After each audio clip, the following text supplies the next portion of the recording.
अस्सलाम वालेकुम। कुछ जगहें ऐसी होती हैं जहां कदम रखते ही एक अजीब सी बेचैनी होने लगती है।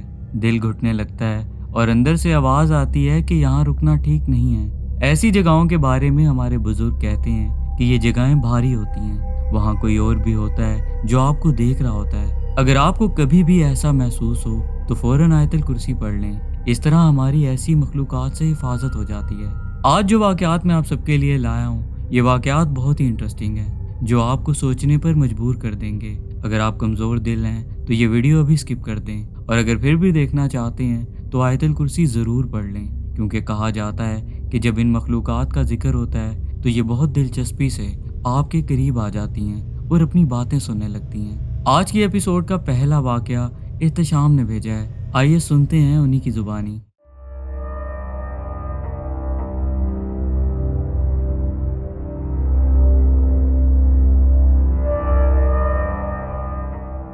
अस्सलाम वालेकुम। मेरा नाम एहतशाम है और मैं पिछले 6 माह से आपका सब्सक्राइबर हूँ। आपके चैनल पर मैंने बहुत सी खौफनाक कहानियाँ सुनी हैं, लेकिन आज जो वाक़या मैं आपके साथ शेयर करने जा रहा हूँ, ये मेरे और मेरी फैमिली के साथ पेश आने वाला एक सच्चा वाक़या है। ये आज से 2 साल पहले की बात है। सर्दियों का मौसम था। हमने अचानक प्लान बनाया कि नथिया गली चलते हैं, 1-2 दिन रहकर वापस आ जाएंगे। हम टोटल 8 लोग थे। मैं, मेरे वालिदैन, मेरे 2 छोटे भाई, मेरे ताया ताई और उनकी एक बेटी। हमारे पास 7 सीटर जापानी गाड़ी थी। गाड़ी में काफ़ी रश था, लेकिन फैमिली के साथ सफ़र करने का अपना ही एक मज़ा होता है। हम सब हंसी मजाक करते, गाने सुनते हुए सफ़र कर रहे थे। थोड़ा सा फंस कर बैठे थे, लेकिन हमारा सफ़र बहुत अच्छा जा रहा था। हमारा इरादा था कि रात जल्दी नथिया गली पहुँच जाएंगे, लेकिन रास्ते में रुकने और ट्रैफिक की वजह से हमें काफ़ी देर हो गई। पहाड़ी रास्ता शुरू हो चुका था। रात का 1 बज रहा था। नथिया गली अब कुछ ही फासले पर थी। बाहर सड़क पर गहरे बादल और घुप अंधेरा था, इतना कि गाड़ी की हेडलाइट्स की रोशनी भी उन बादलों को चीर नहीं पा रही थी। हम अभी आपस में बातें ही कर रहे थे कि अचानक बिल्कुल सुनसान और बंजर रास्ते पर हमारी गाड़ी जोरदार झटके खाकर बंद हो गई। अब्बू ने गाड़ी दोबारा स्टार्ट करने की कोशिश की, लेकिन इंजन ने जैसे दम तोड़ दिया था। सेल्फ की आवाज़ आ रही थी, लेकिन गाड़ी स्टार्ट नहीं हो रही थी। बाहर का माहौल इतना अजीब और खौफनाक था कि गाड़ी के अंदर मौजूद सब लोगों के चेहरों पर परेशानी साफ नज़र आ रही थी। अब्बू और ताया जान ने हिम्मत की, दरवाज़ा खोला और गाड़ी से बाहर निकलकर बोनट खोलकर चेक करने लगे। मोबाइल फ़ोन्स निकाले तो देखा कि किसी भी सिम पर कोई सिग्नल नहीं आ रहा। हम उस वीरान पहाड़ी सड़क पर रात के 1 बजे बिल्कुल अकेले थे। वक्त गुजर रहा था। 1 घंटा, फिर 2 घंटे। गाड़ी के अंदर सर्दी बढ़ती जा रही थी और इस सर्दी से ज़्यादा हमें खौफ महसूस हो रहा था। हम वहाँ तकरीबन 2 से 4 घंटे बिल्कुल बेबस फंसे रहे। बाहर इतनी तारीकी थी कि अपना हाथ भी नज़र नहीं आ रहा था। ऐसा लग रहा था जैसे हम इस दुनिया से कट चुके हैं और इस अंधेरे में हमारे सिवा कोई और भी मौजूद है। मैं सीट पर बैठा खिड़की से बाहर देख रहा था। तभी अचानक गाड़ी के आगे बादलों के अंदर मुझे कुछ हरकत महसूस हुई। मैंने अपनी आंखें मली।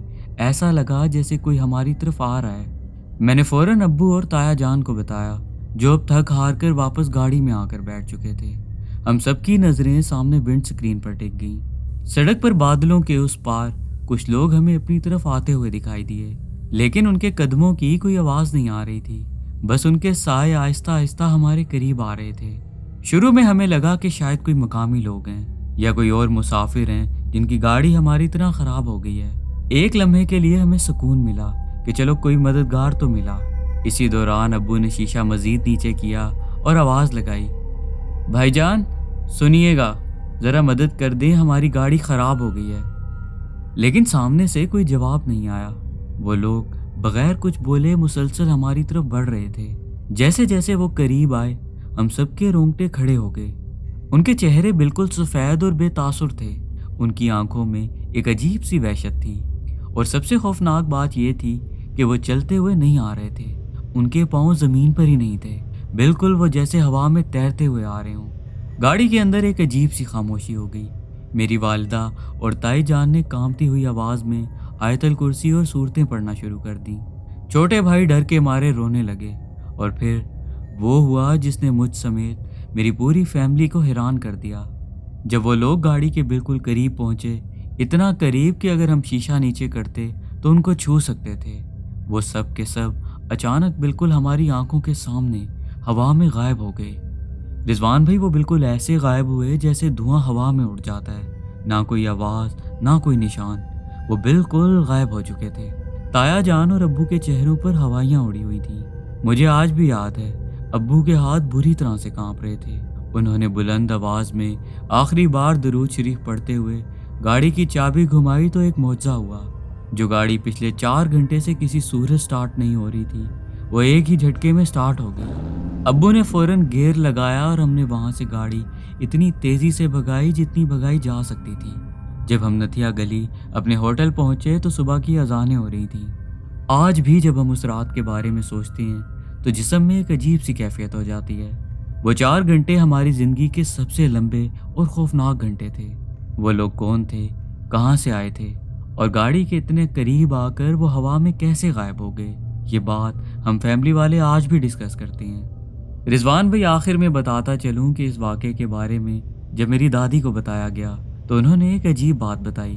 उन्होंने बताया कि ये जिन्नात होते हैं जो पहाड़ी इलाकों में धुंध और बादलों में सफ़र करना बहुत पसंद करती हैं। ये जिन्नात की एक ख़ास किस्म होती है। उन्होंने इसका कोई नाम भी बताया था जो इस वक्त मेरे जहन में नहीं है। ये मेरा एक मुख्तसर सा वाक़या था। उम्मीद करता हूँ कि आपकी ऑडियंस को पसंद आएगा। इसी के साथ बढ़ते हैं आज की एपिसोड के आखिरी वाक़े की जानिब। वाक़या भेजने वाले अपना नाम जाहिर नहीं करना चाहते। आइए सुनते हैं उन्हीं की ज़ुबानी।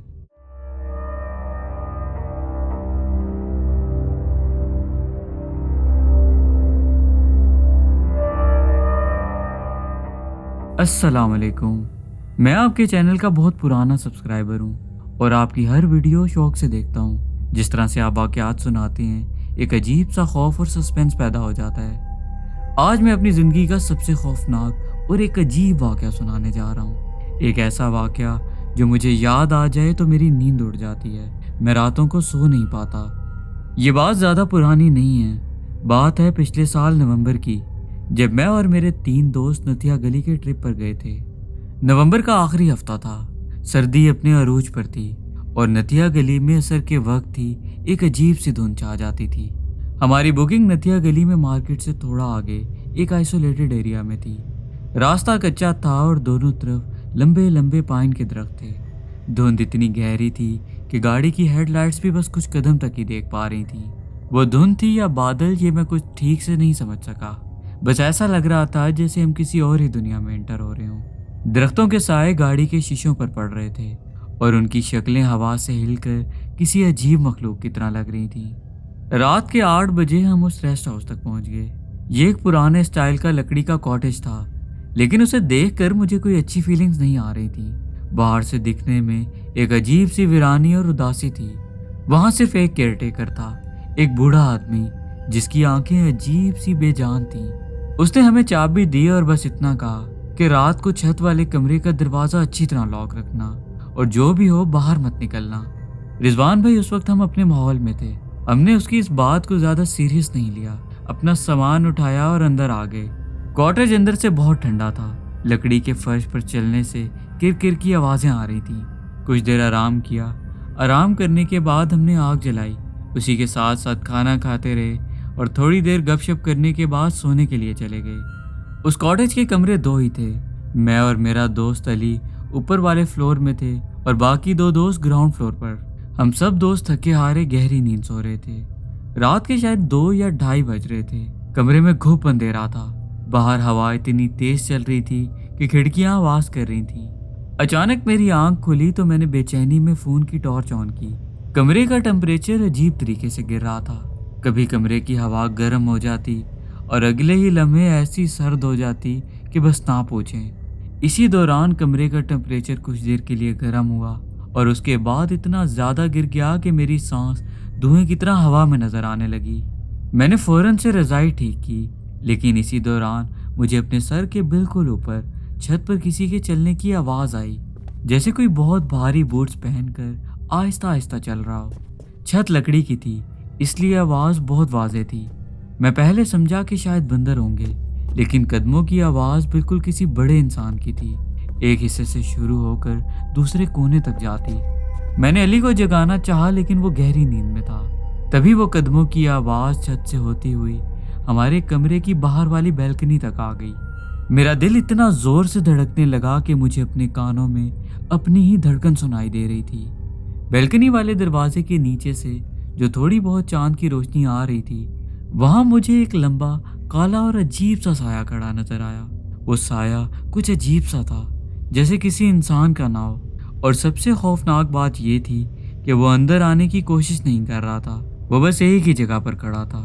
میں خوف سے نڈھال اپنے بستر پر لیٹا رہا، اور پھر پورے ایریا کی لائٹ چلی گئی، جس کے فوراً ہی بعد باہر عجیب طرح کے کتوں کے رونے کی آوازیں آنا شروع ہو گئیں۔ ایک ساتھ بڑی تعداد میں کتے رو رہے تھے، اور رضوان بھائی میں یہ بات یقین سے کہہ سکتا ہوں کہ مجھے ان کی آواز میں درد اور خوف محسوس ہو رہا تھا۔ آپ یہ کہہ لیں کہ اس وقت اگر کوئی بھی ان کتوں کی آوازیں سن لیتا تو وہ یہی سمجھتا کہ اس وقت انہیں کچھ نظر آ رہا ہے، کوئی مخلوق ہے جسے وہ دیکھ کر ایسی آوازیں نکال رہے ہیں۔ میں نے ہمت کی اور اپنا موبائل اٹھا کر پھر سے فلیش آن کیا، لیکن جیسے ہی میں نے فلیش لائٹ بیلکنی کے شیشے والے دروازے پر ماری تو سامنے جو منظر تھا وہ دیکھ کر میرا خون وہیں جم گیا۔ شیشے کے اس پار ایک چہرہ تھا، اس کا رنگ بالکل سفید تھا، آنکھیں نہیں تھیں، صرف گہرے گڑھے تھے، اور اس کے چہرے پر ایک عجیب سی لمبی اور بھیانک سی مسکراہٹ تھی۔ اس نے اپنا ہاتھ شیشے پر رکھا، اس کے ہاتھ کی انگلیاں عام انسانوں کے ہاتھ سے کہیں زیادہ لمبی تھیں۔ اس خوفناک منظر کو دیکھتے ہی میں نے اپنی پوری طاقت سے چیخ ماری، علی اٹھو! میری چیخ سن کر علی ہڑبڑاتا ہوا اٹھا۔ اس نے پوچھا کیا ہوا؟ میں نے کپ کپاتے ہوئے ہاتھ سے دروازے کی طرف اشارہ کیا، لیکن جب علی نے وہاں دیکھا تو وہاں اب کوئی بھی نہیں تھا، صرف اور صرف اندھیرا۔ لیکن اسی کے ساتھ وہاں علی کو ایک عجیب سی ہلچل محسوس ہوئی جو اس وقت مجھے محسوس نہیں ہوئی تھی۔ ہم دونوں بھاگ کر نیچے اپنے دوستوں کے پاس گئے۔ وہ دونوں بھی جاگ چکے تھے اور ان کے چہرے زرد تھے۔ انہوں نے بتایا کہ ان کو ایسے لگ رہا تھا جیسے کاٹیج کے باہر کی دیواروں کو کوئی اپنے ناخن سے کھروچ رہا ہے۔ یہ سننے کے بعد ہم سارے سمجھ گئے کہ اس وقت ہم بری طرح سے پھنس چکے ہیں۔ پھر دل میں اللہ تعالیٰ سے دعا کرنے لگے کہ یہ رات خیر و عافیت سے گزر جائے، صبح ہوتے ہی یہاں سے نکل جائیں گے۔ پوری رات ہم چاروں ایک ہی بیڈ پر سمٹ کر بیٹھے رہے۔